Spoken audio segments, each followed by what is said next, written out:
Fin de tournage. Merci à tous. C'était le film sur France 3 avec TéléZ.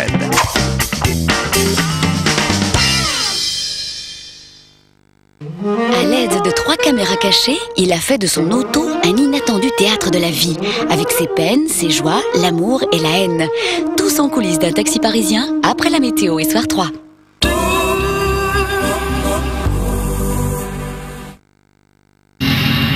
Plus d'1 500 000 voitures testées. Plus de 3000 techniciens spécialisés. 283 jours de test. 107 candidates, une seule et unique gagnante. La Ford Focus, jugée la plus fiable de toutes les voitures testées par le TÜV, l'un des organismes allemands les plus rigoureux. Pour nous, c'était une évidence. Pour vous, la certitude de rouler en toute tranquillité. Vous savez, il y a plusieurs façons de descendre un escalier. Lundi, Guillaume l'a descendu d'une façon tout à fait ordinaire. Mardi, c'était plutôt d'une façon guillerette. Mercredi, façon pressée. Et jeudi, il l'a descendu de la mauvaise façon. Vous avez eu de la chance, enfin cette fois-ci. Parce que la plupart des accidents ne sont pas indemnisés, Prévialis de la Poste vous assure dans 100% des cas.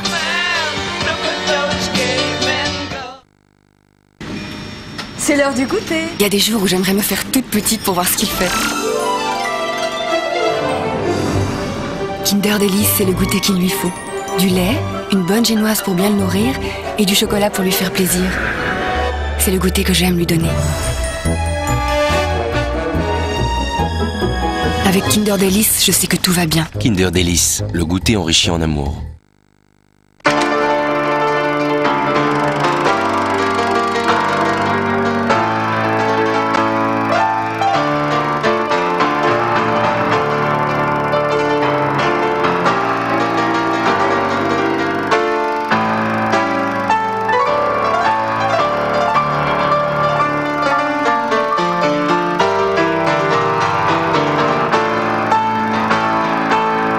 Cash 20 000, c'est 20 000 euros, cash.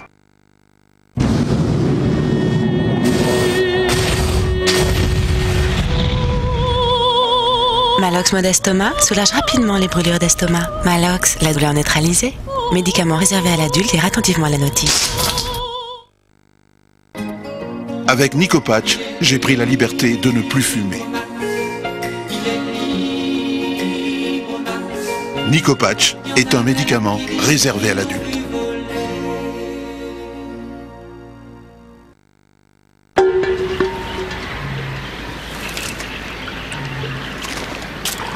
S'envoie, vise et envoie. Nokia 7650, le nouveau téléphone avec appareil photo numérique intégré. Nokia, Connecting People.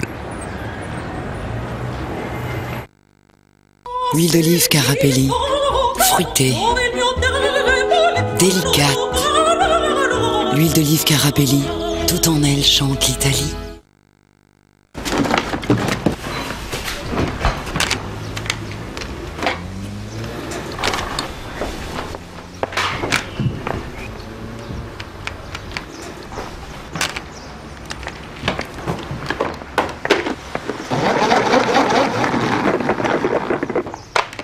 Quintet Plus Spot, un jeu tellement simple qu'on aimerait que tout soit aussi simple. Pas besoin de sélectionner vos chevaux, Parier Spot le fait pour vous.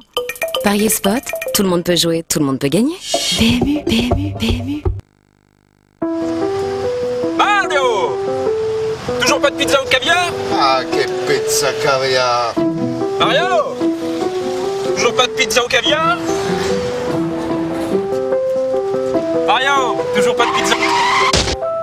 Le jour où Paul a été accidenté, la Maïf a missionné une aide ménagère. Monsieur Mario? Toujours pas de pizza au caviar? À la Maïf, tous les contrats incluent des services d'assistance à domicile. Maïf, assureur militant.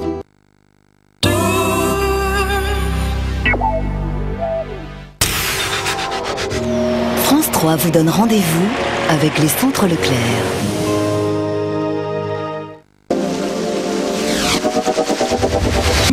Perdu au milieu de l'océan Pacifique, les îles Salomon. Là-bas, le peuple Lo pratique une pêche rituelle. De janvier à avril, il chasse le dauphin pour le manger.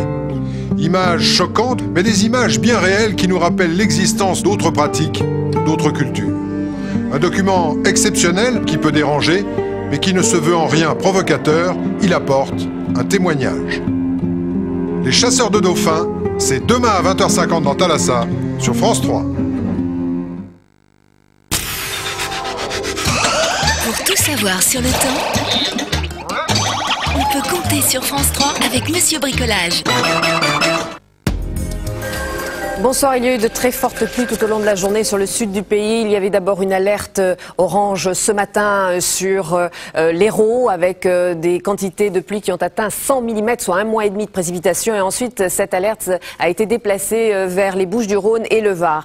Cette alerte devrait prendre fin à minuit tout à l'heure. Enfin, restez prudents quand même parce qu'il y a de fortes pluies. Alors, pour l'animation satellite, on voit très bien ces cellules orageuses qui se forment et qui, regardez, on les voyait très bien ici, se déplacer le long des côtes méditerranéennes. Et nous avions également une perturbation sur le nord qui a donné de la pluie et des orages également. Alors pour demain, c'est l'amélioration de ce temps quand même. Alors on aura la trace de cette perturbation sur le nord qui s'en va par le nord-est et qui donnera encore quelques pluies partout ailleurs, surtout de la grisaille et peut-être quelques gouttes. C'est l'amélioration près de la Méditerranée avec le retour du soleil, simplement un ciel voilé sur le sud-ouest et du soleil sur l'extrême nord. L'après-midi, toujours quelques restes de cette perturbation, mais on voit que l'anticyclone revient par le nord-ouest, retour du soleil de la Bretagne jusqu'au midi et à la Corse, des nuages un peu plus nombreux sur les Alpes. On aura un peu d'instabilité ici sur le sud-ouest. Il y a de l'air chaud et instable qui remonte d'Espagne, toujours en liaison avec cette dépression. Donc un peu plus de nuages et peut-être quelques ondées localement orageuses, ainsi que sur le nord-est. Sur le nord, du soleil et puis dans l'après-midi, quelques nuages arriveront par l'extrême nord. En ce qui concerne les températures demain matin, très douces, comprises entre 11 et 19 degrés du nord au sud. Les températures de l'après-midi, là aussi très douces et même en hausse. Température supérieure à 20 degrés partout. Il fera entre 20 et 28 degrés. Demain, nous fêterons les Davis. Je vous souhaite une bonne fin de soirée. Vous retrouvez tout de suite Laurence Bobillier et Soir 3. Bonsoir, à demain. C'était la météo avec Monsieur Bricolage.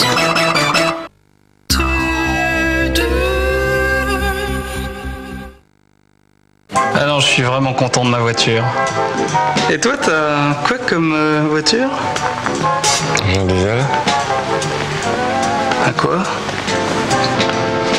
Je roule en diesel. On n'a pas toujours eu la chance d'être fier de rouler en diesel. Alors du 14 au 28 septembre, venez essayer la Golf Match TDI 100 suréquipée lors des instants Volkswagen.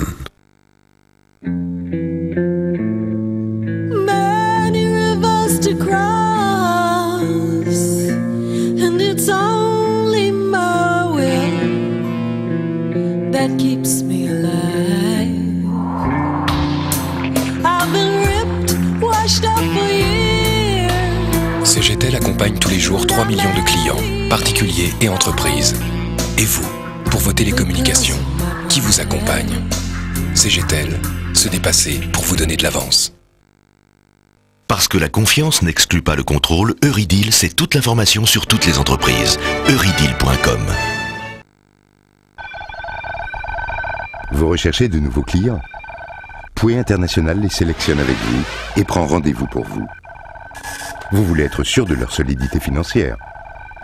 Pouet International garantit les rendez-vous pris. Pouet International, la bonne information pour la bonne décision.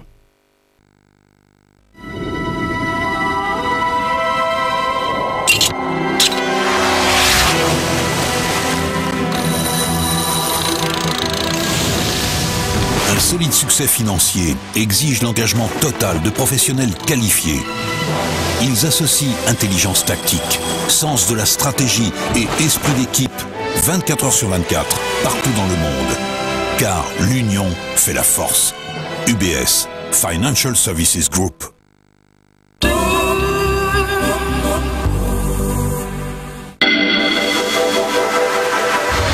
Il est important pour moi de savoir où était tout le monde ce mercredi soir. La police! Oh mon Dieu! Vous pourriez me dire où vous étiez ce mercredi dernier? Non. Qui peut bien vouloir frapper une petite vieille de 80 ans? Oh! vous êtes sûrement monsieur Barnaby, c'est ça? Qui vous a dit ça? Tout le monde est au courant, c'est un petit village ici. Est-ce que c'est le grand méchant policier? Oui, c'est l'inspecteur Barnaby. Je suis là pour procéder à une arrestation. Vous considérez tout le monde comme des suspects dans votre métier. Est-ce que vous les avez tués? Quel est notre meurtrier, à ton avis? Bizarrement, j'ai l'impression que tout le monde ment dans cette affaire. Tout le monde. Il y en a un qui ment plus que les autres. Oui, je sais qui est l'assassin. Un flic n'est pas payé pour dire la vérité, mais pour la trouver. Barnaby, dimanche à 20h50 sur France 3.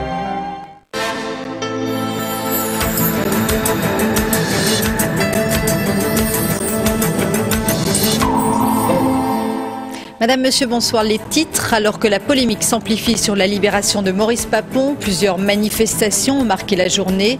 Le garde des Sceaux, Dominique Perben, a annoncé un pourvoi en cassation contre la décision de la Cour d'appel de Paris. 10 jours après les inondations dans le sud-est, l'état de catastrophe naturelle est reconnu pour 395 communes sinistrées. Un sésame pour faciliter et accélérer les indemnisations.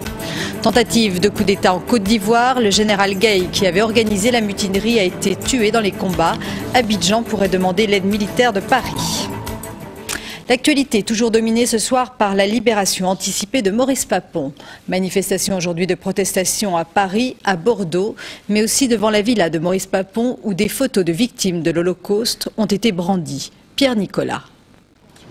L'artère principale de Gretz-Armainvilliers a connu ce soir un moment de recueillement au crépuscule d'une journée assez mouvementée. Après avoir été réveillé ce matin par des casseroles martelées, après avoir vu passer devant son portail des dizaines de manifestants, Maurice Papon a dû entendre égrener les noms de ses victimes. À maman William, 11 ans. À maman Gérard, 7 ans. Basquin Jacqueline, 10 ans. Plus de 24 heures après la décision de libérer Maurice Papon, la colère est là, plus que jamais. Vous avez appris combien d'enfants il a déportés, des enfants de 3 mois qu'il a envoyés à Auschwitz dans les fours crématoires. Et monsieur se prétend grabataire et sort sur ses 2 jambes au bout de 3 ans alors qu'il est condamné à 10 ans par les tribunaux. Berceuse en yiddish au Vélodrome d'hiver, la même où 13 000 juifs furent parqués en juillet 1942. Très présents, les communistes ont dit leur indignation face à cette libération et à ses suites possibles. Quel est le problème aujourd'hui? C'est que nous voyons bien qu'il entend, après cette libération, faire de cette libération, Papon, la première étape vers une réhabilitation. C'est tout à fait inacceptable. Plus de 300 personnes étaient également réunies à Bordeaux, d'où 1600 juifs sont partis vers les camps de la mort alors que Maurice Papon était secrétaire général de la préfecture de Gironde. Libéré de prison, l'homme, comme le disaient aujourd'hui certaines banderoles, n'est pas libéré de ses crimes. Maurice Papon, un homme impotent, grabataire selon des experts médicaux, mais l'image d'hier le montrant quittant seul la prison sans assistance a relancé la polémique sur son état de santé. 2 collèges d'experts l'ont examiné. Nicolas Luizet et Stéphane Taponnier ont rencontré l'un des médecins qui a été sollicité. Il apporte des précisions importantes sur le déroulement de l'examen et ses conclusions. Voici l'un des experts qui a évalué en prison l'état de santé de Maurice Papon. Lorsqu'il l'a examiné, ce spécialiste de médecine légale était accompagné d'un cardiologue. Leur expertise s'est déroulée en juin dernier, en une journée. La journée d'expertise proprement dit a consisté à étudier un dossier médical et à faire un examen clinique pour pouvoir répondre aux magistrats. Lorsque nous l'avons examiné, il était également debout, il n'est pas venu, on ne l'a pas porté en brancard. Le fait qu'il sorte debout ne change rien à ce que nous avons pu constater.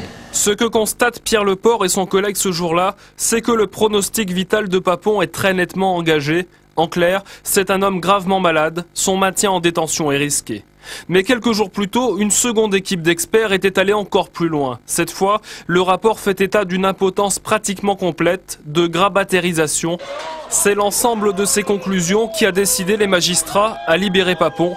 Ce terme de grabataire, pourtant, n'était pas partagé par tous. C'est peut-être un mot qui n'a pas été tout à fait bien employé dans le contexte. La grabatérisation, ça signifierait une dépendance complète vis-à-vis d'une tierce personne pour l'ensemble des actes de la vie quotidienne, ce qui n'est pas forcément le cas dans le cas qui nous intéresse, mais ça correspond, là en l'espèce, à une diminution importante des facultés. Ceux qui l'ont connu en prison, d'ailleurs, ne le décrivent pas comme un malade continuellement alité. Il y a des jours où il marchait dans le couloir, je dirais, d'une manière relativement lente et précautionneuse.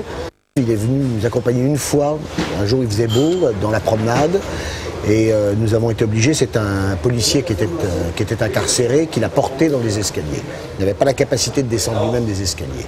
L'état de santé de Maurice Papon continue de susciter des interrogations. Ce rapport médical n'a pas convaincu les parties civiles. Dès hier, Dominique Perben rappelait que cette libération était contraire à l'avis du parquet. Aujourd'hui, le garde des Sceaux a annoncé un pourvoi en cassation. Nous écoutons le ministre de la Justice interviewé par Daniel Sportiello.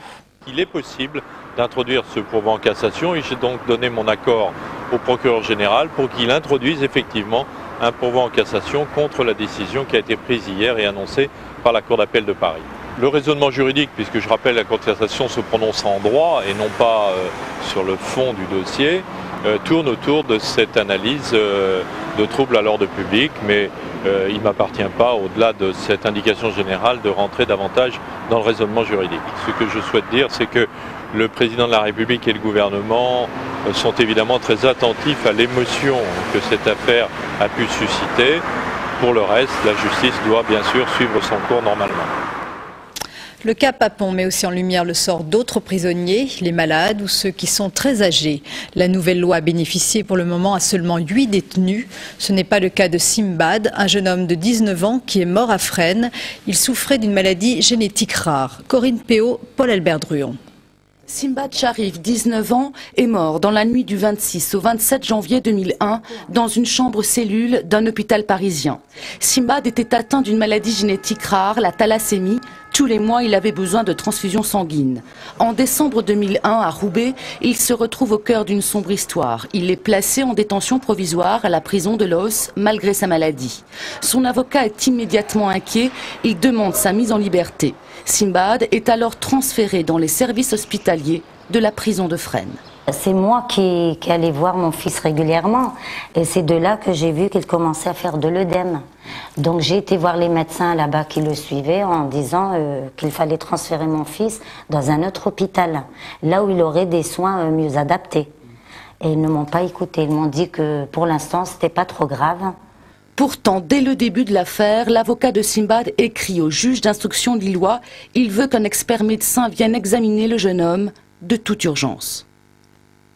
D'emblée, je demande une expertise pour que l'expert nous dise si son état de santé est compatible avec son maintien en détention. C'est ce que l'on a fait pour M. Papon. Le 11 janvier, toujours pas d'expert désigné. L'expert est enfin désigné. Et l'expert n'a pas le temps d'aller voir le gosse. Donc je trouve qu'il y a une double faute. Celle du juge qui a tardé d'1 mois à désigner l'expert. Celle du juge toujours qui n'a jamais relancé l'expert. Et celle de l'expert qui n'a rien fait. La famille de Simbad assigne aujourd'hui l'État en responsabilité pour une faute lourde du juge et de l'expert. Elle demande un euro symbolique. La fin du procès des 10 pédophiles jugés à Melun. Ils ont été condamnés à des peines allant de 8 mois à 15 ans de prison ferme pour le principal accusé Michel Albanc. Des condamnations inférieures aux réquisitions du parquet qui pourraient faire appel. Un chauffard responsable d'un accident mortel a été écroué. Il roulait à 200 km/h en état d'ébriété quand il a percuté de plein fouet une voiture sur l'autoroute A10 près d'Orléans. Une jeune femme et son enfant de 4 ans ont péri carbonisés dans l'incendie de leur véhicule. Dans la voiture du chauffard, les enquêteurs ont retrouvé un détecteur de radar. La Côte d'Ivoire pourrait demander l'aide militaire de la France. Ce soir, le couvre-feu a été décrété sur tout le pays après la tentative de coup d'État fomentée par le général Gueye qui a été tué dans les combats. Des combats qui ont fait de nombreuses victimes. Magali Salé. Vers 4 heures ce matin, première détonation dans les rues d'Abidjan. Ces mutins tentent de prendre la grande gendarmerie de la ville. Immédiatement, l'armée loyaliste riposte. Les échanges de tirs vont durer toute la matinée à Abidjan, mais aussi à Korogo au nord et à Bouaké au centre du pays. On parle d'abord d'une mutinerie, environ 600 soldats qui refuseraient d'être démobilisés. Mais très vite, le gouvernement évoque une tentative de coup d'État et accuse cet homme, le général Robert Gueye, d'être à l'origine du putsch. Le général Gueye, auteur d'un coup d'État réussi en 1999, avait été chassé du pouvoir par les urnes. Aujourd'hui, il a été tué pendant les affrontements. Tué aussi le ministre de l'Intérieur ivoirien, dont la maison a été violemment prise d'assaut par les mutins. En fin d'après-midi, l'armée loyaliste a affirmé avoir repris le contrôle de la rue à Abidjan. Il y a encore quelques petites poches de résistance à Bouaké et à Korogo. Mais ça n'est plus qu'une question d'heure et nous arriverons à maîtriser toute la situation. Ce soir, la chasse aux insurgés continue. Difficile de chiffrer les morts de part et d'autre. Un premier bilan fait état de 80 morts et de 150 blessés côté loyaliste. En visite à Rome, le président ivoirien Laurent Gbagbo pourrait rentrer dès demain en Côte d'Ivoire. Dans tout le pays, le couvre-feu a été décrété. La communauté française de Côte d'Ivoire est importante, 19 000 expatriés. Le ministère des Affaires étrangères a mis en place une cellule de crise et un numéro vert est mis à la disposition des familles pour obtenir des informations. Il s'agit du 01 45 55 80 00. Un deuxième attentat suicide en 24 heures en Israël. Le dernier bilan est lourd, 5 morts et 40 blessés à Tel Aviv. Ce soir, les chars de Tsahal encerclent le QG de Yasser Arafat. Stéphane Dubin. Le kamikaze vient de se faire exploser. C'est une rue très fréquentée de Tel Aviv, à quelques mètres seulement de la synagogue. Le kamikaze était à l'avant de ce bus quand il a déclenché sa charge. Au moins 6 morts et 40 blessés. Un attentat revendiqué par la branche armée du Hamas, le premier d'une longue série, promettent les terroristes islamistes. L'autorité palestinienne, elle, a condamné cet attentat, mais sans appeler à un cessez-le-feu. Jusqu'à maintenant, les services de sécurité de l'autorité palestinienne ne font que parler. Ils ne font absolument rien. Ce qui veut dire que nous allons devoir les réformer nous-mêmes. Ces services devraient être radicalement différents pour lutter efficacement contre le terrorisme. En attendant cette réforme, l'armée israélienne continue de détruire les maisons des kamikazes. Des destructions et des accrochages qui n'ont pas cessé malgré la trêve des attentats suicides de ces 6 dernières semaines. 6 semaines au cours desquelles 65 Palestiniens sont morts. Ça aussi, c'est un crime. Les Israéliens nous attaquent très souvent, tous les jours. Ce sont des crimes contre notre peuple, contre nos écoles et contre nos infrastructures. Ce soir, le cabinet israélien s'est réuni en urgence pour décider de la riposte à l'attentat de Tel Aviv. Première représailles, les blindés israéliens ont ouvert le feu sur le quartier général de Yasser Arafat à Ramallah, blessant 2 de ses gardes du corps. L'Allemagne va-t-elle décider le changement dimanche ou renouveler sa confiance à Gerhard Schröder? L'actuel chancelier semble reprendre du terrain face à son rival conservateur. Sa gestion de la situation de crise née des inondations a rehaussé sa popularité.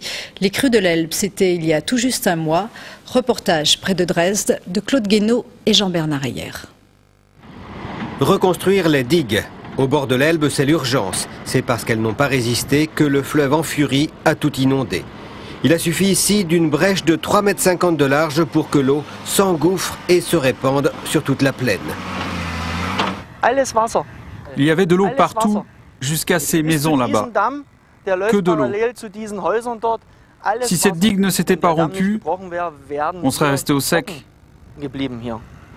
Par la brèche, l'Elbe s'est engouffrée sur une profondeur de 15 km jusqu'à cette usine de mécanique de précision. Les machines sont restées 1 semaine les pieds dans l'eau. 1 mois après, on n'a pas encore fini de tout nettoyer, pièce par pièce, au chiffon. Mais l'informatique et l'électronique sont hors d'usage.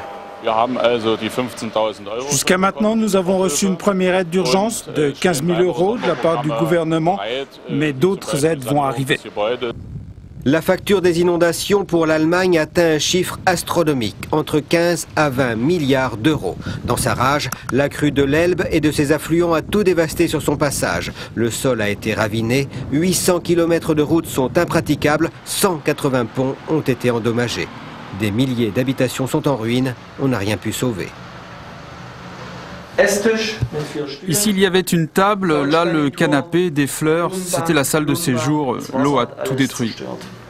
Cette région de l'ancienne Allemagne de l'Est, la Saxe, venait juste de faire l'objet d'une profonde rénovation. Tout est à recommencer. Très peu de gens étaient assurés, seulement 20% des dégâts sont couverts. On compte sur le gouvernement. Le chancelier Schröder a promis que l'État indemniserait les victimes à 100%, mais les sinistrés trouvent le temps long. Si l'argent n'arrive pas vite, très vite maintenant, c'est sûr que ça aura un effet sur les élections. Ça sera mauvais pour Schröder.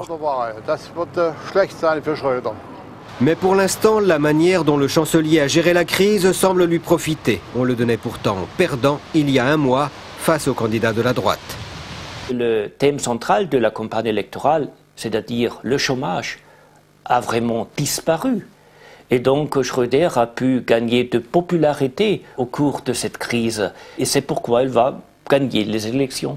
Un pronostic confirmé par les sondages. Les Allemands semblent même lui être reconnaissants d'avoir annulé la baisse des impôts pour financer les travaux de reconstruction. Dans le sud-est de la France, 395 communes vont bénéficier de l'état de catastrophe naturelle. Pour les sinistrés, c'est la garantie d'être plus vite et plus facilement indemnisés, comme nous l'explique Patrice Machuret. Demain, un arrêté d'état de catastrophe naturelle va être publié au journal officiel. Il concernera 395 communes touchées par les inondations du sud-est, essentiellement dans le Gard. Ce texte va permettre aux sinistrés d'être indemnisés par leurs assurances dommages de type habitation. Concrètement, s'ils ne l'ont pas fait, les personnes touchées ont 10 jours pour déclarer leur sinistre, jusqu'au 30 septembre inclus. Les assureurs devraient traiter près de 50 000 dossiers. Après estimation des pertes, tous les dégâts seront en théorie couverts, à l'exception d'une franchise forfaitaire. Pour les particuliers, elle s'élève à 380 €. Pour les professionnels, comme les commerces, elle sera de 10% du montant des dommages, avec un minimum de 1 140 €. En plus du drame humain, 23 morts et un disparu, ce sinistre majeur aura un coût élevé pour les assurances, près de 450 millions d'euros. Le pont du Gard a tenu bon face à la crue historique du Gardon, même si l'aqueduc, vieux de 2000 ans, a subi quelques dommages. Rien d'inquiétant selon les experts, mais des études plus poussées vont être pratiquées dans ce haut lieu touristique. Sandrine Navas, Jerry Pélican. Du haut de ces 2000 ans, le pont du Gard n'a pas fini de forcer l'admiration, celle des touristes, mais également de cet architecte des monuments historiques venu inspecter l'aqueduc romain chahuté par l'exceptionnelle crue du Gardon. Il n'y a pas de fracture, il n'y a pas de désordre. Les désordres, ce sont des décollements, ce sont des ouvertures de joints, ça peut être des pierres cassées. On ne voit rien de cela au premier examen. Pourtant, le 8 septembre, un torrent bouillonnant s'est engouffré sous les premières voûtes jusqu'à faire subir à l'édifice 2000 fois plus de pression que d'habitude. Sur les piliers du pont, ces avant-becs saillants n'ont pas trahi la confiance des Romains. Je pense qu'ils avaient dû connaître des crues du Gardon aussi assez significatives, puisqu'on voit bien qu'ils l'ont mis à une hauteur, et ils ont mis les avant-becs à une hauteur qui jusqu'à présent n'a pas été submergée. Donc ce coup-ci encore, ça n'a pas été submergé, ce qui a priori est plutôt un élément favorable pour la stabilité du monument. Principal inconnu, la résistance à l'érosion des rochers qui supportent l'arche centrale du pont. Depuis 20 ans, ces tiges en acier renforcent ses fondations naturelles. Il faut aujourd'hui vérifier leur solidité. Il faut, pour être sûr, il faut savoir ce qui se passe éventuellement à l'intérieur de ces maçonneries. Il faut instrumenter par acquis de conscience. C'est-à-dire poser les témoins et vérifier les éventuels mouvements. Ces expertises seront effectuées courant 2003. Nul doute que le pont tiendra jusque-là, alors qu'un tiers des nouveaux aménagements réalisés aux alentours s'est déjà noyé dans le Gardon. Quelques résultats de football en Coupe de l'UEFA. Lorient a été battu par l'équipe turque de Denizlispor, 2-0. Paris recevait la formation hongroise Douche-Pest. Le PSG l'a emporté 3-0. Il est donc quasiment assuré d'être qualifié pour le deuxième tour. Tennis pour terminer avec la demi-finale de la Coupe Davis qui débute demain matin à Roland-Garros. L'affiche est prestigieuse puisque la France est opposée aux États-Unis. Arnaud Clément et Sébastien Grosjean, très motivés, disputeront les matchs en simple. Antoine Chusville, Joy Banerjee. L'équipe de France avait encore le sourire cet après-midi lors de la présentation officielle à Roland-Garros. Pourtant, la tâche s'annonce difficile face à l'équipe des États-Unis. Dès demain matin, le Français Arnaud Clément sera opposé à Andy Roddick, la nouvelle terreur américaine. Très difficile à jouer en raison de sa puissance et de ses coups de gueule. Heureusement, Arnaud Clément reste sur une probante victoire face à Roddick en mai dernier. Même s'il n'a pas très bien joué, il n'a pas changé complètement son jeu depuis et j'ai pu voir ses armes, c'est un petit peu ses points faibles, donc ça va bien me servir pour demain. Après Clément Rodic, le central de Roland-Garros verra s'affronter Sébastien Grosjean et James Blake. Là aussi, opposition de style. Grosjean, cogneur timide, devra déjouer les accélérations de Blake. Un jeune Américain issu du quartier de Harlem, également très remarqué pour son activité de mannequin. Dans ce match, Grosjean part donc favori, mais avec un bémol, une inquiétante blessure au dos a failli remettre sa participation en question. C'est une douleur qui m'a un petit peu gêné pendant 2 jours. Puis dès que j'ai repris l'entraînement, tout de suite ça allait beaucoup mieux. J'ai pu petit à petit rejouer et puis resservir sans aucune gêne. Malgré quelques blessures, l'équipe est donc au complet sous la direction d'un Guy Forget optimiste. J'ai la meilleure équipe possible. On aimerait toujours que les joueurs jouent encore mieux à l'entraînement, qu'ils aient eu des résultats encore plus beaux que ceux qu'ils ont eus. Mais non, plus sérieusement, je crois qu'ils sont prêts, ils sont motivés, ils ont vraiment envie d'y aller. États-Unis-France, une demi-finale aux allures de classique. Mais en l'absence des Agassi, Sampras et autres Piolines, une rencontre qui ressemble fort à une guerre de succession entre champions de la jeune génération. C'est la fin de cette édition. Merci de l'avoir suivi. À suivre un documentaire sur les taxis parisiens. Demain, Jean-Sébastien Fernandez vous présentera Soir 3 aux alentours de 22h30. Très belle nuit, à lundi. Au revoir.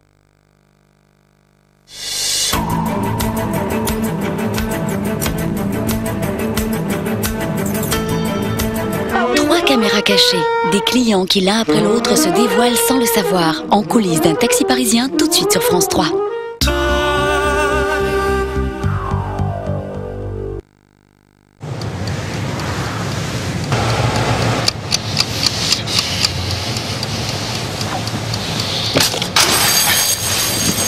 Le mois.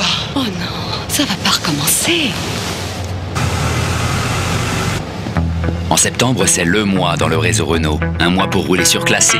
Clio Privilège au prix de Clio Expression, soit 1 300 € d'économie.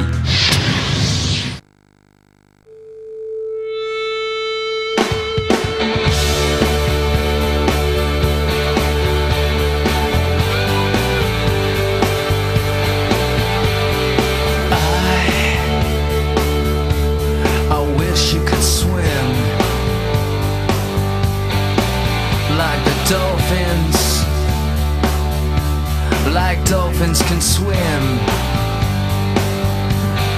We can be heroes just for one day. We can be heroes.